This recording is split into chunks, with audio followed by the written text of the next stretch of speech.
57 ദിനങ്ങളിലെ പ്രാർത്ഥനകളുടെ ഫലമായി മിനിയാപോളിസ് വെടിവെപ്പിൽ ശരീരത്തിൽ മാരകമായി പരിക്കേറ്റ സോഫിയ ഫോക്സ് ചികിത്സയ്ക്ക് ശേഷം വീട്ടിലേക്ക് തിരികെയെത്തുന്നു. 2025 ഓഗസ്റ്റ് 27-ന് യുഎസിലെ മിനിയാപോളിസിൽ അനൻസിയേഷൻ സ്കൂളിൽ വിശുദ്ധ കുർബാന മധ്യേ നടന്ന വെടിവെപ്പിലാണ് 12 വയസ്സുള്ള സോഫിയ ഫോക്സിന് മാരകമായി പരിക്കേറ്റത്. ഏകദേശം 57 ദിവസങ്ങളോളം ആശുപത്രിയിൽ ചികിത്സയിലായിരുന്നു സോഫിയയാണ് പ്രാർത്ഥനയുടെ ഫലമായി തന്റെ വീട്ടിലേക്ക് തിരികെയെത്തുന്നത്. യുഎസിലെ മിനിയാപോളിസിൽ അനൻസിയേഷൻ സ്കൂളിൽ വെച്ച് നടന്ന വെടിവെപ്പിൽ 2 സ്കൂൾ വിദ്യാർത്ഥികൾ കൊല്ലപ്പെടുകയും ചെയ്തിരുന്നു.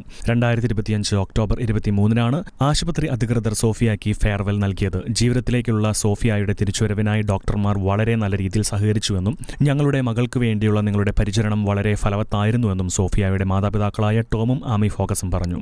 മിനിയാപോളിസിലെ സെന്റ് പോൾ അതിരൂപതയുടെ ആർച്ച് ബിഷപ്പ് ബെർണാഡ് ഹെബ്ദ ചികിത്സ കഴിഞ്ഞ് അനൻസിയേഷൻ സ്കൂളിലേക്കുള്ള സോഫിയയുടെ തിരിച്ചുവരവിനെ പ്രശംസിച്ച് പറയുകയുണ്ടായി. സോഫിയയും സോഫിയയുടെ പിതാവും അനൻസിയേഷൻ സമൂഹത്തോട് നന്ദി പറഞ്ഞു. സോഫിയയുടെ തിരിച്ചുവരവ് ദൈവത്തിന്റെ ഒരു അത്ഭുതമാണെന്നാണ് പോലീസ് മേലുദ്യോഗസ്ഥനായ ബ്രയാൻ ഒഹാര പറഞ്ഞുവെച്ചത്.